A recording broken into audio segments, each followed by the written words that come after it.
मैंने कभी नहीं सोचा था अपने वाइल्डेस्ट ड्रीम्स में। लोगों ने कहा भी था कि मतलब I you sure I said absolutely sure, there is no problem. मैं चाहता हूँ तू बाबा का रूट प्ले करे। मैंने बोला क्या सुन रहा हूँ मैं। मुझे ऐसा लगा कि बहुत ही ईमानदार दिखने वाला, अच्छा दिखने वाला, अच्छी पर्सनालिटी वाला, गुड लुकिंग और जिसकी इमेज भी सबके दिमाग में अच्छी हो, उस तरह का बंदा अगर हो, काले कारनामों का मजा आ जाए। नमस्कार, मैं हूं प्रकाश झा और आप देख रहे हैं TV9 पर रूबरू with Neeru. Hi, this is Bobby Deol and you're watching me on TV9's show Rubaru with Neeru. Hello, welcome to TV9। आप देख रहे हैं रूबरू विद नीरू और इस वक्त मेरे साथ मौजूद हैं तो बहुत ही बड़ी हस्तियां प्रकाश झा और बॉबी देओल। बहुत बहुत स्वागत है आप दोनों का TV9 में। Thank you, जपना। जपना। बाबा निराला जी, कैसे हैं आप? मैं एकदम फर्स्ट क्लास। काफी प्यार दिया लोगों ने दोनों सीजन में आपको और लोग बहुत ही बेसब्री से वेट कर रहे थे सीजन 3 के लिए। Finally it's here. How do you feel about it, जिस तरह से लोगों का रिस्पांस मिल रहा था? वेरी एक्साइटेड, वेरी हैप्पी कि सब लोग इतना अच्छा रिस्पांस मिल रहा है, क्योंकि कितने साल अभी लास्ट रिलीज़ हुआ था, 1 साल हो गया ना सर, जब से लास्ट चैप्टर रिलीज़ हुआ तब से अब तक जहाँ भी जाते हैं हम लोग, हमसे सब यही पूछते हैं सर आश्रम तीसरा कब आ रहा है, कब आ रही है। तो फाइनली 3rd को लग रही है। नर्वस भी हूँ क्योंकि इतनी अप्रिसिएशन मिली है, इतना प्यार मिला है कि लोग उसे उतना ही प्यार दें। एक्सपेक्टेशंस बढ़ जाती है लोगों की। वो तो होता ही है। इंटरेस्टिंग क्या नया रहेगा? डेफिनेटली इसमें है काफ़ी कुछ जो लोगों को काफ़ी इंट्रीग्ड रखेगा। इस सीज़न की यूएसपी क्या है? क्योंकि लोगों ने दोनों सीज़न को काफ़ी प्यार दिया है, तो अब क्या कहेंगे इस नए सीज़न में, 3rd में क्या स्पेशल है? यूएसपी क्या है इसकी? उतनी ही जानदार कहानी है, उतने ही लगन से लिखी और कही गई है और उतनी ही तसल्ली से हमारे एक्टरों ने उसको दिखाया है और उतना ही बल्कि उससे भी बड़ा स्केल है।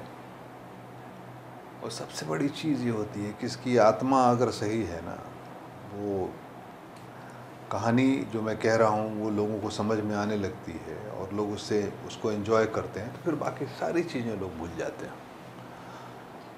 तो हमारी पूरी कोशिश यही है कि एक बेहतरीन तरीके से इस कहानी को कहा जाए। इस कहानी में हर तरह के शेड्स हैं। बाबा का ग्रोथ है, आश्रम का ग्रोथ है, जो राजनीति चल रही है उसका ग्रोथ है, पात्रों का ग्रोथ है, रिवेंज भी है, सारी चीज़ें हैं। तो अंदाज़ है कि लोग पसंद करेंगे, इसको सराहेंगे और अच्छा कहेंगे।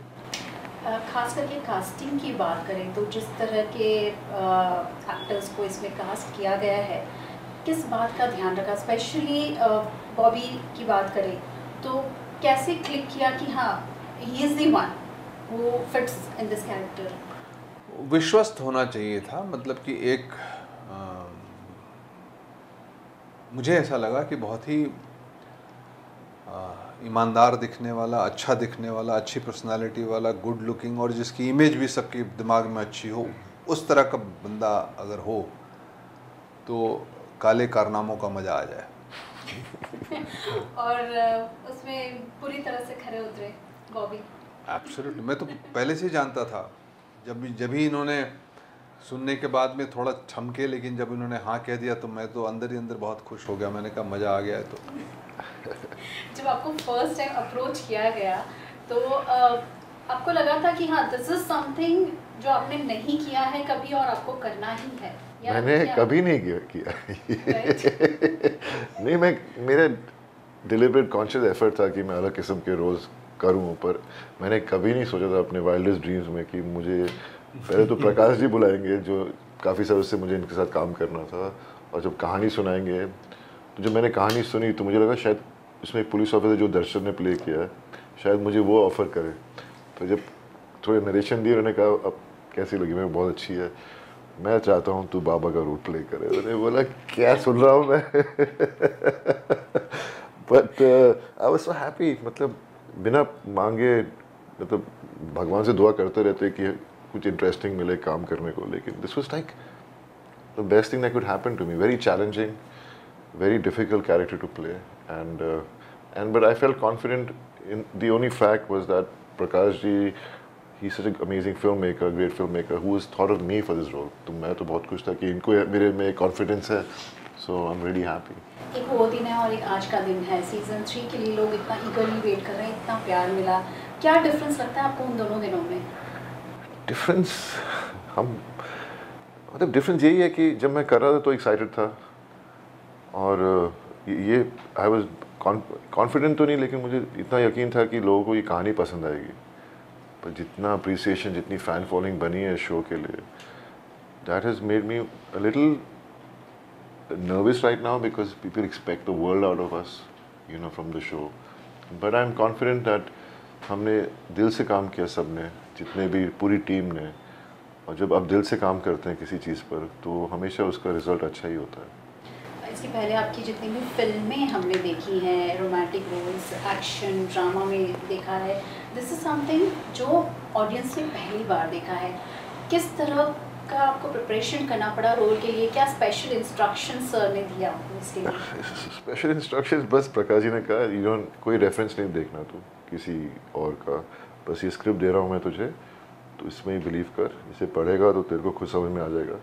बस एक चीज़ याद रखना, तो ऐसा कैरेक्टर है जो जहाँ भी जाता है लोग मेस्मराइज हो जाते हैं, और जो ये बोलता है वो एकदम ध्यान से सुनते हैं और बिलीव करते हैं। तो you have to be very calm and collected and just portray it in that manner, and that's how it is, you know. And वो सारे विटामिन जो दिए थे, हाँ वो मैं भूल गया, उनके नाम नहीं याद ना सर, नहीं तो बता देता। सब कैरेक्टर में जाने के लिए ना पूरा लिस्ट मैंने दिया था विटामिन और दवाइयों का। सर सीक्रेट है, अंदर की राज सीक्रेट, अंदर की बात है सर। किसी और को ले लेंगे आप पापा की रोल के। अच्छा, आपने किसी और के बारे में सोचा था पापा की रोल के लिए? नहीं, एकदम नहीं। एक ही जब कास्टिंग के लिए सोचा तो मुझे उस तरह का चाहिए था, इनोसेंट से, और हम लोग बहुत दिनों सोच रहे थे साथ में काम करेंगे। अचानक से मैं कि पूछता हूँ, मुझे शक था कि ये मानेगा कि नहीं मानेगा, क्योंकि जिस तरह की इमेज थी और क्या था वो शक था मुझे, लेकिन ये बिल्कुल शक नहीं था कि काम बेहतरीन होगा, क्योंकि एज एन एक्टर मुझे पूरा विश्वास था। और लोगों ने कहा भी था कि मतलब are you sure, I said absolutely sure, there is no problem. और मज़े की बात की, he was also looking for something different, तो मिला तो अंधे को क्या चाहिए, दो आंखें। क्या बात है। अच्छा, ये जो एक हैवी डोज रहता है उस कैरेक्टर में रहने का, हैंगओवर से आप कैसे निकलते हैं? ऐसा कुछ नहीं है, शाम को खाना पीना खा लेते हैं, डिनर विनर कर लेते हैं, हो जाता है, निकल जाता है। हो जाता है। ऐसा नहीं है, मतलब हाँ काफ़ी एक्टर्स आप कहते हैं इंटरव्यूज़ में कि हमने ऐसा कैरेक्टर प्ले किया, यहाँ पे बहुत हावी पड़ा वो कैरेक्टर, उससे निकलने में टाइम लगा, ऐसा पता नहीं। मेरे लाइफ में इतना कुछ अच्छा बुरा देखा है कि जब मैं बुरा कैरेक्टर प्ले कर रहा था शुरू में तो थोड़ा सा फील होता था कि मैं ये सीन किया मैंने, थोड़ी सी घिन, यू नो, नफरत होती थी मुझे अपने आप से, लेकिन फिर मैं बोलता था मैं कैरेक्टर प्ले कर रहा हूँ और क्या, तो it happens, it's natural, but then afterwards I got used to it. I didn't think much about it.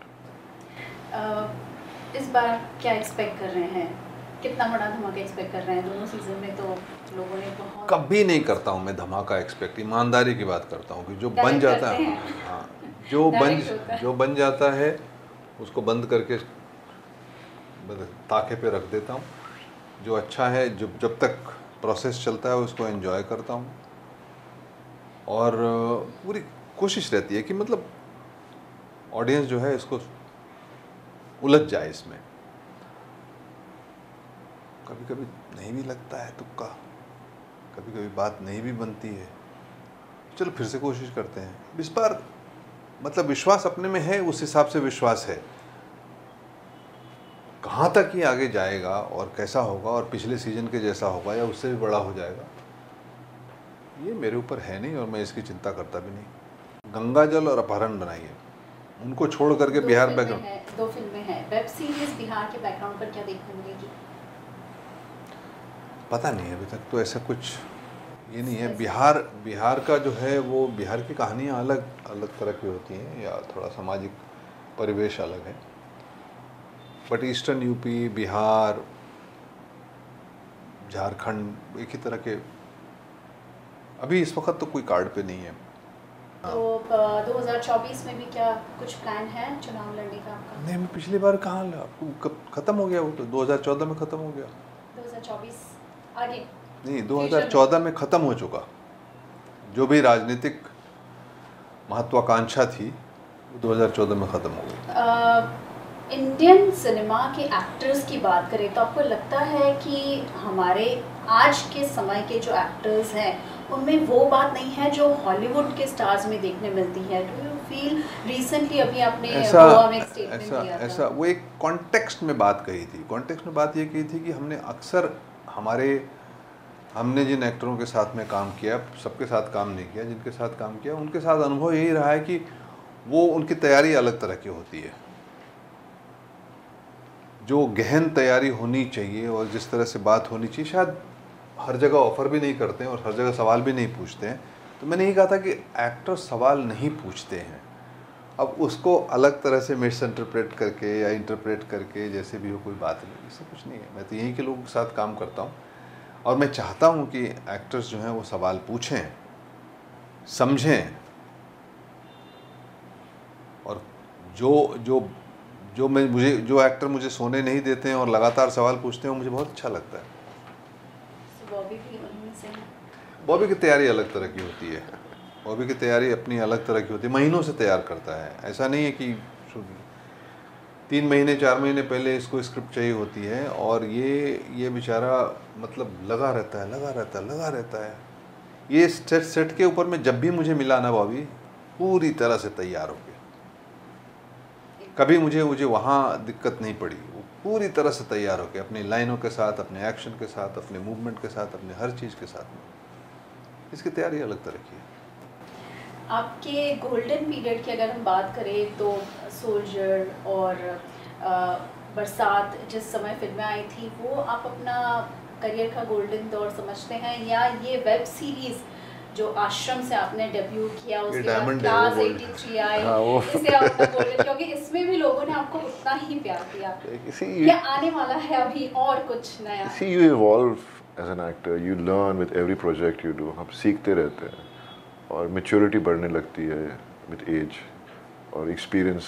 All that comes and it makes you look at things which you looked at earlier differently, and your approach becomes different as an actor. So I think this is a great phase in my life right now, and this is actor's life. कभी भी चीज़ें बदल जाती हैं, फिर आपको उठ के खड़ा होना होता है. That's how it is. So I will keep doing that. I'll keep creating golden periods. ये जो OTT का एक दौर है वेब सीरीज का, इसमें काफी नए एक्टर्स, नए आर्टिस्ट को भी मौका मिल रहा है. Superb actors. How do you see this? ये सवाल Fantastic. I mean, certainly has given opportunity to all these, people who have put immense effort and talent. It's great. मैं तो हमेशा एग्जांपल देता हूँ IPL और Indian cricket team. IPL OTT है, कितने यंग टैलेंट्स को काम मिलता है, मतलब खेलने को मिलता है और फिर वहाँ से उनको चूज़ किया जाता है इंडियन टीम के लिए. तो एक it's a connection that's always going to happen and they going to coexist. Cinema and OTT is going to coexist. It's just that OTT gives you that chance to be more creatively, more expand more. Creative तो ये भी है, वो भी है. But in that gives you storytelling more better choice. And actors, so many actors get opportunities, because हमारी population इतनी बढ़ गई है कि काम तो सब जगह मिलता नहीं है. तो OTT has given so much of jobs to so many people, not just actors but from technical side also. Especially इन दिनों हिंदी वेब सीरीज की बात करें या फिल्मों की बात करें, जिस तरह से ऑडियंस कंटेंट कंज्यूम कर रही है, कैन वी से कि एकदम स्टोरी ड्रिवन हो गया है. हमेशा रहा, हमेशा से रहा. जो कहानी है अगर अच्छी बनती है तभी लोग देखते हैं. ये कोई आज की नई बात नहीं है. लेकिन इन दिनों जिस तरह का हम ट्रेंड OTT पर भी देख रहे हैं, स्टोरी स्ट्रॉन्ग है तो पीपल विल लव इट. अगर न्यू कमर भी है तो भी it is not about that, क्योंकि पहले ऐसा रहता था कि हाँ अगर हिट हीरो है और ऐसा तो सिनेमा में भी नहीं होता. 2-3 दिन की चांदनी रहती है. अगर अंदर कहानी के अंदर माल नहीं हो तो फिर खत्म. 3 दिन की चांदनी जरूर होगी. बड़ा हीरो होगा तो ओपनिंग ले लेगा, बड़ी ओपनिंग होती है, उसके बाद तीसरे दिन खत्म. आपका क्या कहना है बॉबी इस पर? Same, I mean I think cinema में भी, थिएटर्स पर भी, अगर आप कहानी अच्छी हो, अगर नए एक्टर भी होंगे तो कहानी सक्सेसफुल होती है, फिल्म सक्सेसफुल होती है. पकड़ लेते हैं. It has been happening even in theaters, not just on OTT platform. I think it's just that OTT platform pe there's more job options. There are more people making things. There are so many OTT platforms. They all want software for their platform, so there will be always a lot of work. And OTT पे भी हर web series या हर movie तो अच्छी बनती नहीं है, चाहे उसमें बड़ा एक्टर हो छोटा एक्टर हो. आप गिन के कह सकते हो नए एक्टर की कितनी चली है नहीं चली है, बड़े एक्टर की कितनी चली नहीं चली, because it's the content that works eventually. Correct. आश्रम के लिए आप की पूरी टीम को TV9 की तरफ से ढेरों शुभकामनाएं और हमसे बात करने के लिए बहुत बहुत शुक्रिया.